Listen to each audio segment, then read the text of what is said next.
1971, Bangladesh Liberation War was one of the bloodiest wars in human history. Almost 3 million people died. But Henry Kissinger and President Nixon was supporting West Pakistan when their army was carrying out genocide of the East Pakistanis. The devil is dead. The epitome of evil is dead. Henry Kissinger is dead. The man who caused hundreds of thousands of Bangladeshis to die in 1973-74 famine. British veteran journalist John Pilger had exposed Henry Kissinger in 1974. I saw 4 dead children this morning heaped on a stretcher. One of them was about 18 months old, and I could tell this because his feet were the same size as my own son's. The rest of him was so thin and tortured that he no longer looked human.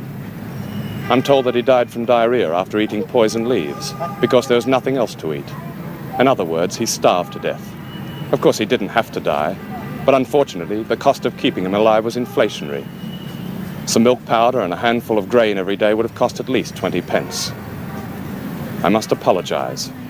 This really isn't appropriate New Year television, is it? Especially with all our own problems of inflation in Britain. Indeed, before I came here, I was told many times, don't do Bangladesh, people won't watch it, they'll switch over. And of course, I can sympathize with people who do switch over, because I realize that I and other reporters have helped to immunize people against Bangladesh by reporting their horrors year after year. But I do ask you to watch this film, because I believe that possibly the greatest famine in recorded history has now begun here, with tens of thousands of people already dead and dying and suffering. I also believe that Bangladesh could become the world's most ignored tragedy, because Mr. Kissinger and Mr. Brezhnev have now agreed on a world doctrine in which a country like Bangladesh is expendable. It has no oil, it has no real strategic value, it has no military power, it has no practical purpose. All it has is people who now wish to live. He says that most of the cases, death cases, are from starvation. On December the 8th, 1974, a secret report by the US State Department was leaked in Washington. It gave examples and details of the use of food as a means of shoring up one regime and blackmailing another. It quoted a top official whose job is to carry out Dr. Kissinger's strategic policies. He said, to give food aid to countries just because they are starving is a pretty weak reason. It is now a famine relief center near Dhaka, and several thousand people are here. Almost all of them are starving, and many of the young children are suffering from typhoid, smallpox, and a thing called black fever. Many of them are dying. Not long ago, Dr. Henry Kissinger made his first visit to Bangladesh, squeezing it in between the Middle East and Moscow. He drove straight from the airport to the Intercontinental Hotel, talked for 1 hour with the Prime Minister, returned to the Intercontinental Hotel, held a press conference, drove back to the airport and left. Shortly after that, President Ford, on Dr. Kissinger's recommendation, halved the proposal for American emergency aid to Bangladesh. Instead, Bangladesh will receive more of the same from America. Boxes of army surplus biscuits and consignments of tents on which is written, important campers, don't forget to have fun.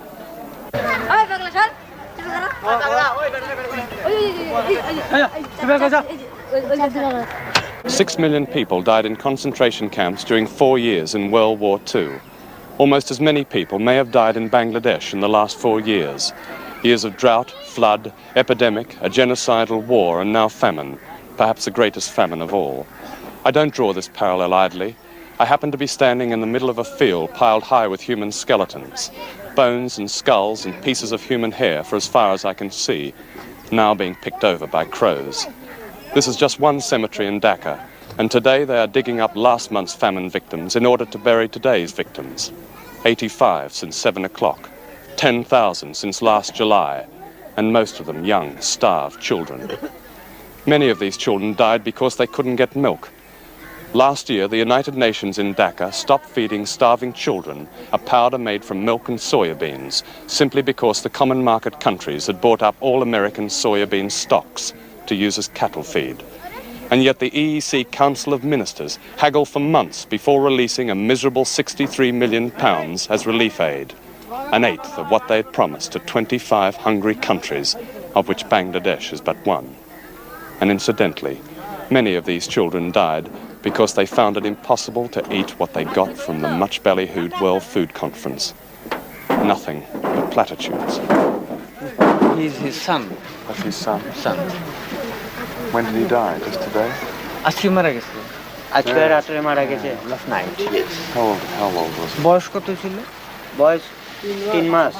3 months old. Dr. Henry Kissinger opened the World Food Conference in Rome with these words. We must proclaim a bold objective that within a decade, no child will go to bed hungry, that no family will fear for its next day's bread, and that no human being's future and capacities will be stunted by malnutrition. Our responsibility is clear. Let the nations gathered here resolve to confront the challenge and not each other. My colleague, Eric Piper, took these pictures at a relief camp near Dhaka, one which Dr. Kissinger did not visit when he came to Bangladesh on October the 30th, 1974. On that day, a State Department official gave reporters an off-the-record briefing. He said, "Henry never wanted Bangladesh. With China firmly in place, there is no real strategic value here. There is nothing here, really." I suggest you read Christopher Hitchens' trial of Henry Kissinger, and you will know the real face of this devil who just left this planet. There's no reason to like me, but I mean, I would have pretended, if I was him, I'd have pretended, who's this guy Hitchens? I don't care. But I know I needled him.